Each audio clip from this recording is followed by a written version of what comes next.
Mark, do you believe in God the Father who made you? I do. In Jesus, hang on. You're so keen. Do you believe in God the Father who made you? In Jesus the Son who lived for you, died for you, rose again? And in God the Holy Spirit who comes to fill you? I do. Then on confession of your faith, we baptize you in the name of the Father, the Son, and the Holy Spirit.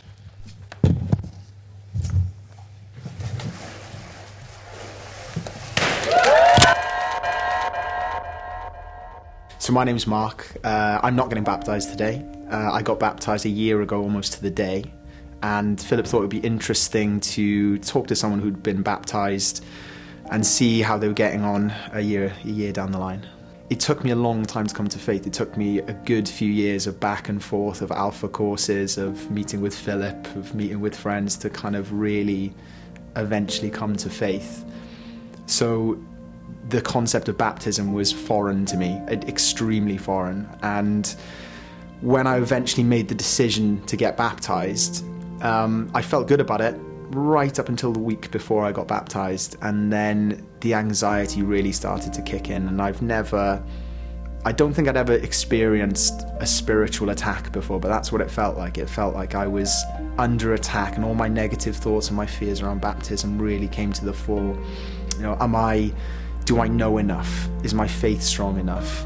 Am I doing the right thing? What if I look ridiculous? What if I fall over in the baptism pool and everyone laughs at me and I'm the guy that stacked it in the baptism pool? What if that happens? So that dominated my thoughts right up into the lead up to the baptism, and in all honesty, I just wanted to get it over with. I knew it was important. I knew it was important to me, and I was glad that I'd brought people to see it, but I just wanted it to be done so I could stop obsessing over it.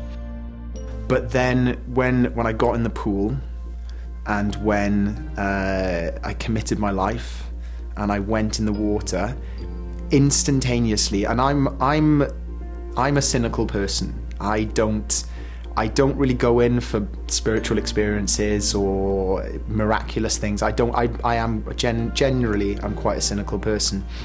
And from the moment I came out of the water, I felt a physical difference in my body. And the only way I can describe it is that it felt like some kind of installation had taken place in my chest.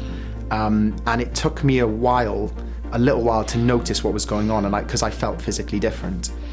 And from that point onwards, it felt like, the only way I can describe it felt like someone had put hope into my chest, like had just dropped hope into the middle of my chest. And since that moment, that hope hasn't gone anywhere.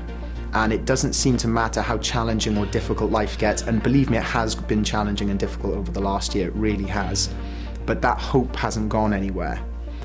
And I remember before getting baptised, Philip said to me, there are some things you can only understand on the other side of baptism. And I thought, he just wants me to get baptised. That's not really I just thought he was trying to incentivize me to get baptised, to get to the other side of it. But I remember at the Christmas party, just after I got baptised, I pulled Philip aside and I said, I get it. I understand what you were saying. There were things that I didn't understand about my faith. There were experiences I didn't have and wouldn't have had I not got baptised. So I'm a year on from baptism, and my faith is completely different to what it looks like a year ago. I'm helping to lead a hub. I serve on a team within the church. I've been involved in days where we've gone out into the community and helped serve people, which again would have been a foreign idea to me a year ago. I read my Bible every day. I pray every day. I carry a message of faith to my friends in work. I often pray for my friends in work, and they absolutely love it. I don't think I had the real motivation to go out and do those things prior to getting baptised. It was something, again, that felt like it was installed within me after the fact. And I don't think I would have had the same fire had I not got baptised.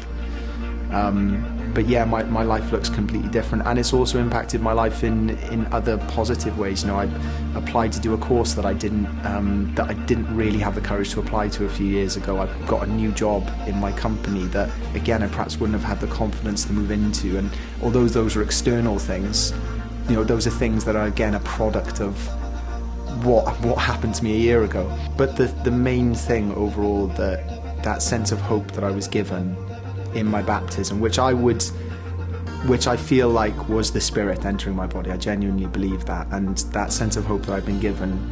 Every morning I pray, and the first thing I say are the things that I'm grateful for, and always at the top of my list is baptism. I'm grateful for baptism, and I'm grateful for that gift that God has given me as a result of that baptism, and I will continue to pray that, because that is the thing that I feel has, thus far in my faith journey, that's the thing that I feel has been the most transformative. Yeah.